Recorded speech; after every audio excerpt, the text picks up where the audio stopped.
Well, hello again, residents of Burlington.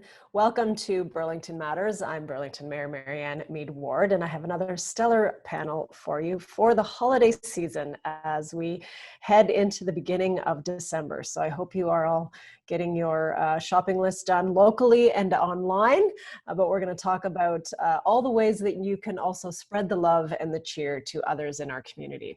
So today I am delighted to have with me Gordon Schottlander, who is a Second World War veteran and is a 2020 Key to the City recipient. I presented it to Gordon at his 95th birthday earlier this year, and that was a lot of fun when we could still gather together. That was just before COVID shut everything down.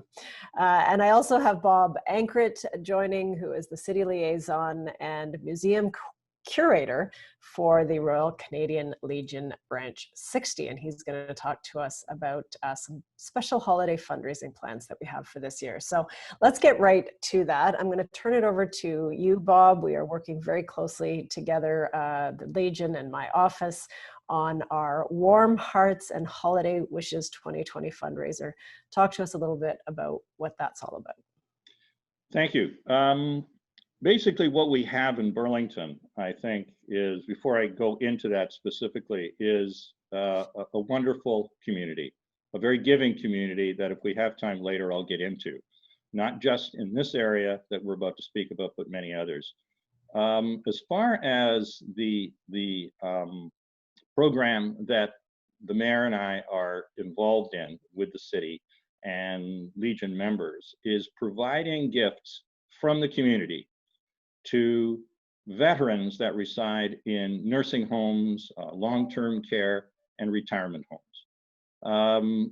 The way we're going to accomplish this is that the mayor has given us the availability of reaching you out there in telecommunications, in advertising, etc. And what we're asking you to do is to drop off a moderately priced new blanket and or slippers to City Hall. These will be deposited in a receptacle near security. They will be picked up twice a day and given to the mayor, which will be kept in her office, and I'm hoping she has trouble getting through the door in the next 2 days, or 3, or a week. These will then be provided to the veterans in the nursing homes in Burlington. The difficult part was keeping COVID in the picture and keeping confidentiality in the picture. And so what we've done is we've contacted these homes and residences.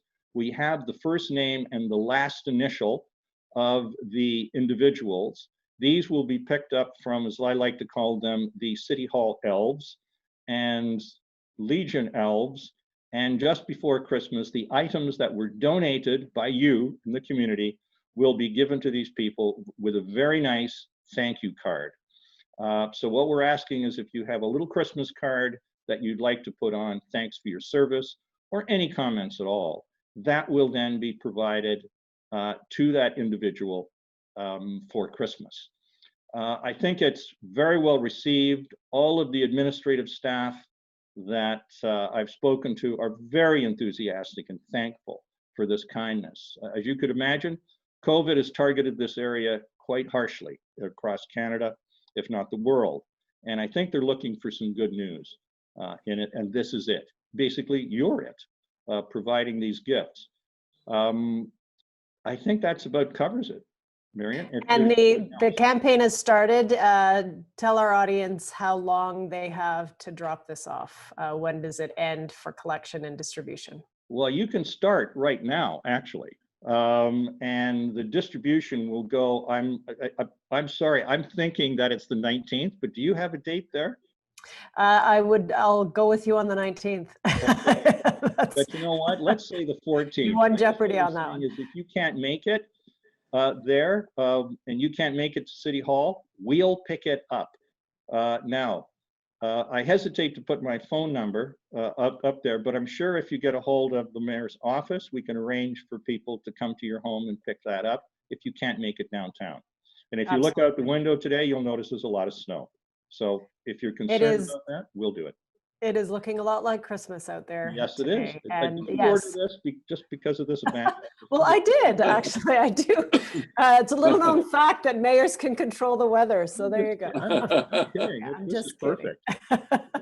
That in is essence, beautiful. Marianne, is the program. Oh, I should mention, people may say, well, what if we get a lot? What if we go over that limit? What are you going to do with these items? What they have at the Legion, as they've had every year, is something called the Giving Tree. And what the Giving Tree is, it's run by the Ladies Auxiliary. And the Ladies Auxiliary are a fine collection of ladies that have been in there that are excellent cooks. And what they'll do is monitor our as they would in the past, dinners and that sort of thing. But right now, what they're doing is taking care of the less fortunate in Burlington. And we think we have a very affluent society, but COVID has shown that this is possibly not the case. So what we're asking for is those extra slippers, those extra blankets can be dropped off at the Royal Canadian Legion any Friday from 4:30 to 6:30 or Saturday from 10:30 till noon. Now, we're going to do that, and the city will do that. You don't have to. So we're going to provide that if we have quite a few blankets left over. They're also looking for hats, gloves, scarves, coats, snow boots for kids, gift certificates for groceries and that sort of thing. So nothing is going to go to waste. If you think we don't need you, we do. We need you from the beginning, and we need you till the end. And I think this once again shows the kind of community Burlington is. And if we have time later in the show, I'll discuss other areas that this is very self-evident. Thank you, Marianne. Absolutely. Well, thank you, Bob. And if you go on a Friday night, you can pick up your fish and chips as well. Fundraiser for the Legion. Always a great meal. I have to put in that plug for all the chefs and the folks that put that together every Friday night. So yes, our community is there, but you, Gordon, have been there for our community, and you were there on the beaches in France during World War II. And I'd like to ask you a little bit about that, whatever you feel comfortable sharing with us today. I think it's just so amazing that we have one of our veterans here in Burlington. So this is not abstract. This is real life, and here you are, and we can thank you in person. And I was so proud to give you the key to the city earlier. Thank you, so well deserved. Thank you. Really doesn't do justice to everything that you have given our community, but it is certainly an expression of thanks on behalf of the whole city. So talk to us a little bit about what it was like for you as a young man, and you joined up really early, as soon as you could. Go ahead, Gordon. Well, I was very young. I joined the Army when I was 17 years and 3 months old. And I joined it for a specific reason. I volunteered because I wanted to keep my feet on the ground. I didn't want to go in the Air Force, I would go in the Navy. So I volunteered to go into the infantry, and that's where I was for the whole time I served. D-Day was an incredible day, and one I didn't talk about for a long time. But my father was at the First World War, and he won a military medal for bravery. And we, the family, do not know anything about that. We don't know how he won it or why he won it. I've been in touch with the War Office in London. I can't get any information. It was all destroyed. And my kids said to me, Dad, we don't want that to happen to you. And so that's when I started opening up a little bit about what had gone on that day. So, Marianne, it's one of those things that's once in a lifetime, hopefully. It was not a great day by any means, but in retrospect, I was a soldier. I was doing my duty, and my duty was to fight. And I was an officer, and my duty was to lead men. That about sums it up, Marianne. You're so incredibly modest and understated about this, and you know, I learned something new. I didn't realize that your father served in World War I. So you've got a whole family of people who have served. We owe you such a debt of gratitude. Actually, we have my grandson, DJ, he served in the Royal Navy. So we have 3 generations of veterans now in the family, although my father died, unfortunately. Mm-hmm. But yeah, Well, thank you so much for your service. And how long, so you landed on the beaches amid all of the chaos and the gunfire and the weather. How long were you there? And when did you get back to Canada? well, of course, I went back to England, not Canada. I was in the British Army, so it was about 10 days because I got wounded. About 9 days later, they treated me a little bit at the scene, and then I was transported back to England. And then after that, to recuperate, they sent me to Northern Ireland, and that's where I met my wife, and we were married for 65 years.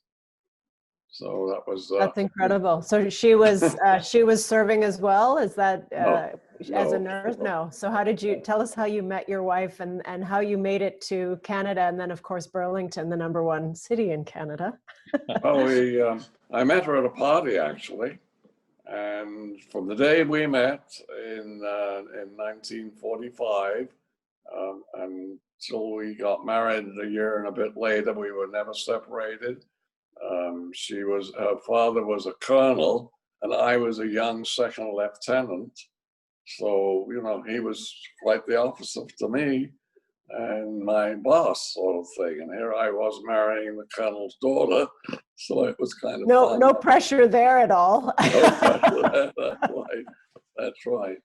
And then eventually we decided there were no jobs for officers that were in England. There were hundreds of thousands of young officers coming out of the army, and so we decided to come to Canada. And that's where our history has been. That's where all our sons were born. And I just love it here. It's my home and always will be. Well, we are so lucky to have you. And how did you choose Burlington? Oh, actually, we were in Windsor. Yeah, Sorry? we were in we went to Windsor, and we hated Windsor. So we took a drive and we came to Hamilton, and we were driving around, and someone had mentioned Hamilton Mountain. And we said, well, where's Hamilton Mountain? And somebody says, well, you're on it. We were on the hill in Hamilton. So from Hamilton, we moved to Burlington Beach. And then in 1953, we bought a house in Burlington.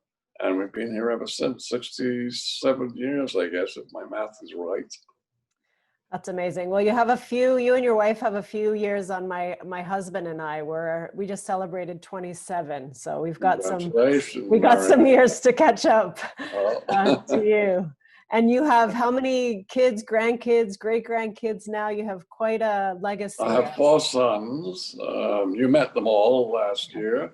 I have 19 grandchildren and 21 great-grandchildren. One of them born just 3 months ago. And more to come, I think, and more to come. There's a few people, other my grandson, grandchildren getting married. So maybe more to come, you know.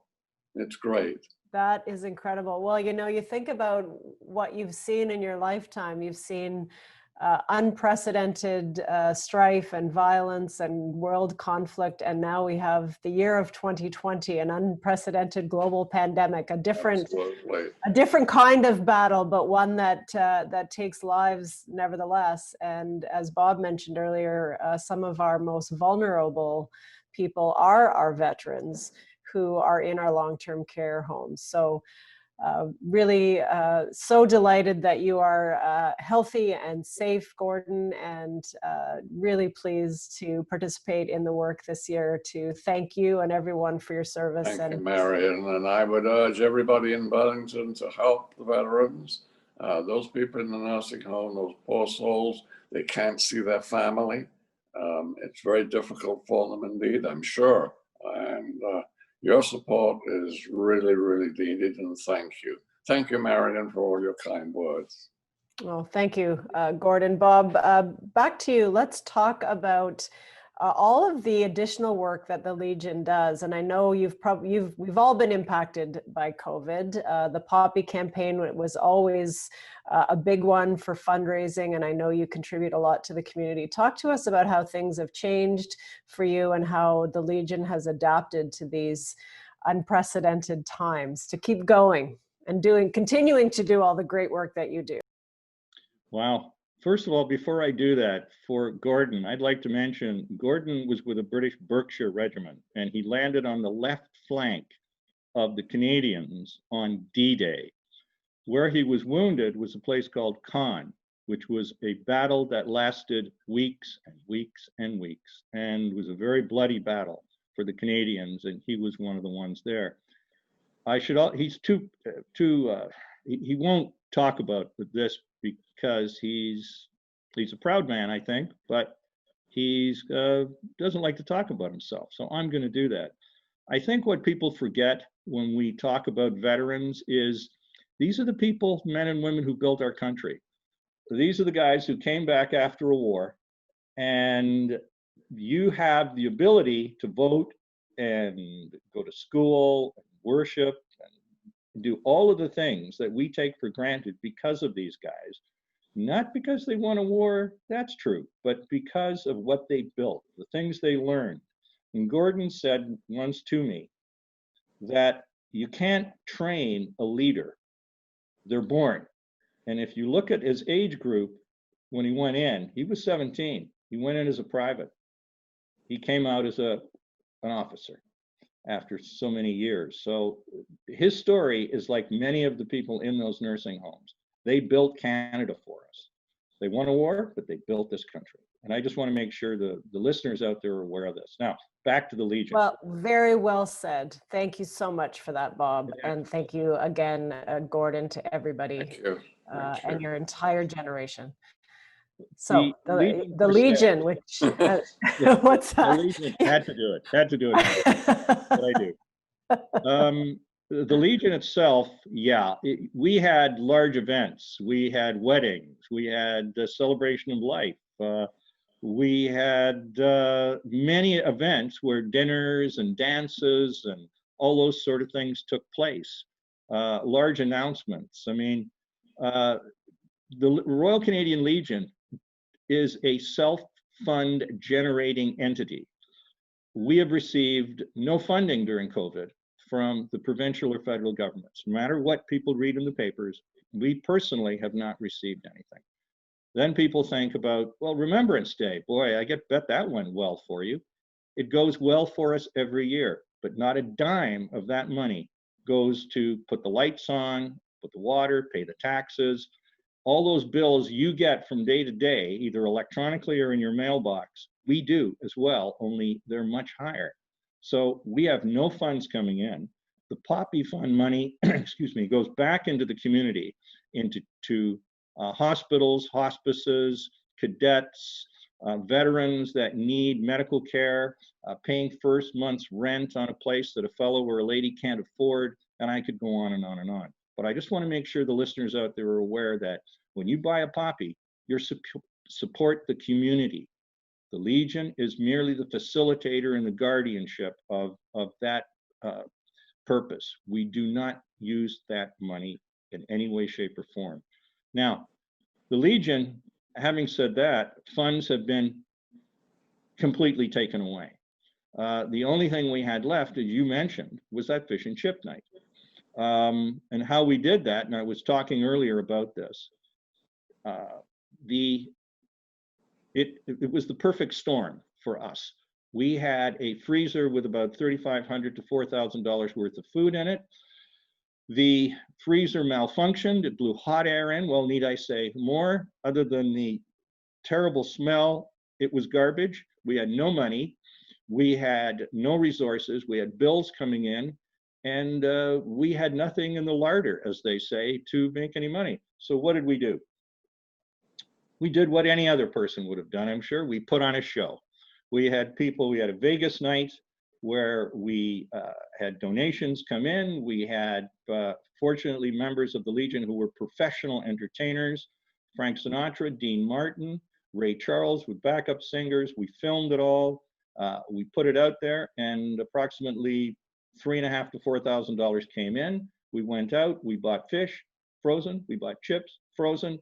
2 weeks later on a Friday night, we did something we'd never done before. Nobody sat inside. Everybody picked it up in the parking lot. You got the phone in. There were some learning curves in there. But the first Friday, we sold 185 dinners. So if you do the math, yeah, we made a little money, but we also had to pay some bills. So we've been doing that ever since. Now, what people don't see is the gentleman who comes down in his walker or gets out of his car and comes in for a cup of coffee to read the paper. No more of that. The fellows who would come in and play cards, no more of that. Play darts, snooker, just talk to some friends. Come out on the Friday nights, go to the dance evenings, play bridge on Thursday afternoon. I could go on and on and on. No more of that. So not only are the big events impacted, but the small events have been impacted. So the question then remains, Remembrance Day, what are you going to do? Well, guys like Gordon fought a war. We're in a war, as you've mentioned, Marianne. And what we did is we said, well, if these guys can fight a war, we can put on Remembrance Day. And don't be mistaken. There are people in our organization who said, and outside, who said, why don't we just run some shots from last year? Who's going to know? Well, we'd know. We'd know, the vets would know. So consequently, what we did is, with your help for advertising, the counselors' help for advertising, other people's advertising, the community came together, and we did it. Because I know, because you were there. You were taking photographs for me. So it was a great event. Yeah, we had 18 people inside that. The city was wonderful. Halton Regional was great. The police were there. It was, we had 8 color guard. In the past, we usually have 4, 5, 6. Everybody in the color guards, and it was a Wednesday, so they all took time off work. Burlington Teen Tour Band jumped in, the clergy jumped in. You didn't have to say anything at that point. They all helped us. Now you're going to say, well, how successful was it? Well, we did in the past, I guess if we look at last year, we had about 1,000 people view it. This year, in 45 minutes, electronically, we had 2,000 people view it. So if you said, well, was Burlington interested in this? Did they support it in a spiritual sense? Yeah, they did. Absolutely. So I'm hoping. And about as many as would have been able to gather in person. I mean, those Right. are the numbers Probably that we more. get. So probably more online when you figure that that's probably 2,000 computers, but there could be more than one person watching or viewing Right. at the same time Yeah. from a household. So We left it up for 3 days, and people just kept running, going back and forth. that's Have I great. answered the questions? You have, and we've got a couple of minutes left. I want to come back to you, Gordon, and you touched on this too, Bob, around how people are trying to stay connected in a new way through COVID, trying to keep yourself physically or mentally, emotionally healthy, spiritually healthy, knowing that we can't gather the way that we used to. So, and I know you're very proficient on social media, and thank you so much, Gordon, for all of your encouraging notes. And I always know you're out there watching, and that just gives me a lot of comfort. But what are you doing? How are you finding ways to get through this pandemic and stay connected? Well, I'm a bit lucky because I'm a bit of a techie. I love everything that's new, and I've got an Apple Watch and all that kind of thing.